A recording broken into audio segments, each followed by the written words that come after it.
Hi, in this lesson, let's see what is the structure of Performance Max campaign. Till now, we have discussed two campaign types, right?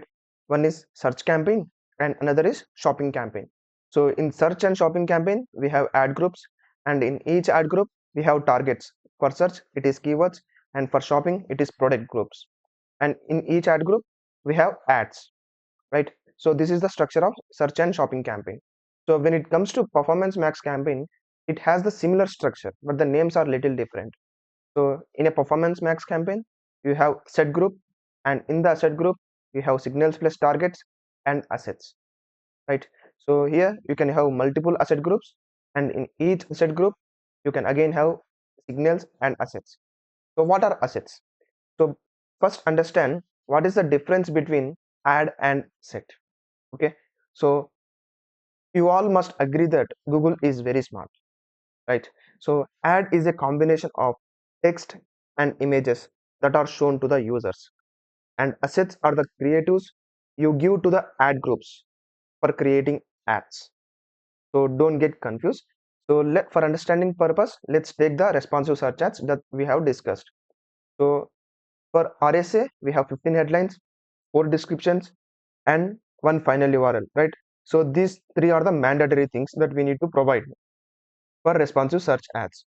So do you think all these 15 headlines and 4 descriptions appear on SERP at the time of user searching their ad, right? No, right? So Google will combine the best combination of these 15 headlines and 4 descriptions and picks a maximum of 3 headlines and 2 descriptions to show to the user. These 3 headlines and 2 descriptions form an ad. So you are getting my point, right? The 15 headlines and 4 descriptions we provided are just assets. And out of these assets, Google picks the best according to the user behavior, combines them, and shows that as an ad to the user on search engine results page. So I hope you are getting the difference between what is an ad and asset. So whatever you provide to Google, those are called as assets. And whatever Google shows to the users on its properties, those are the ads. So I hope you are understanding the difference. So let's see. Let's go for a campaign that we have discussed for the responsive search ad, right? Let's take the performance. Let's keep this all time and look for the performance. Yeah, this is the campaign. So let's go into any one of the campaign. Let's take this campaign. Okay. So it has good impressions. It has 239 impressions. So these are the assets that we have given here. Whatever we have given, these are the assets. So Google combines them. Google combines the headline and description and other assets that you have provided here and shows them as an ad. Okay. For your understanding, click on this view asset details. You can also see the performance of each asset that you have added. So every headline is an asset, every description is an asset. Whatever you have provided, those are assets. And you can see the combination of these headlines and descriptions. And these are the ads. Okay, this is an ad. This is an ad. You see, these are the ads that Google has shown to the users on search engine results page when the user searches a query, and it has combined these assets. That means it has combined the headlines and descriptions and showed them as an ad, right? So I hope you are understanding the difference between ad and an asset. So don't get confused. Once again, sets are those that you provide to Google. That is, you add in the Google ads, and ads are those, or ads is an information that takes from the headlines and descriptions that you have provided in this user in this Google ads account, and that has shown to the users on search engine results page.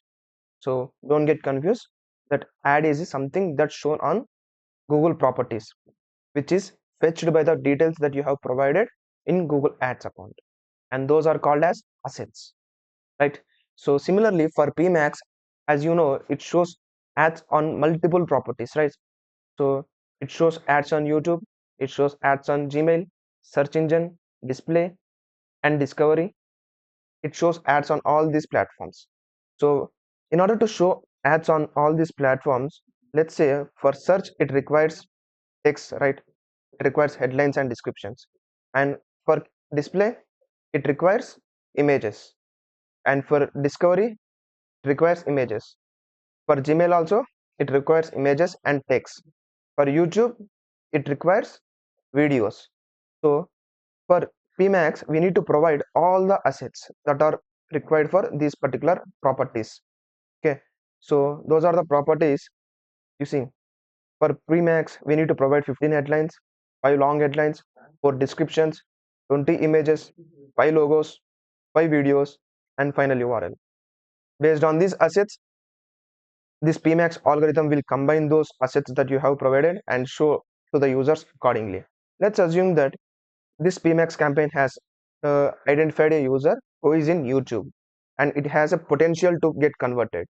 So in that case, what it will do, it will combine the video that we have provided here, it will combine the video assets that we have provided here, and it will combine the text that we have provided here, and it shows as an ad to the user. Okay, so let's assume that on a website it has identified a user who has potential to convert. What it will do, it will combine the images and text and shows it as a ad on that website. So if a user comes on the search engine and types a query and this PMax campaign identifies it as a potential user, it will combine the text that you have provided here, it will combine the headlines and descriptions that you have provided here.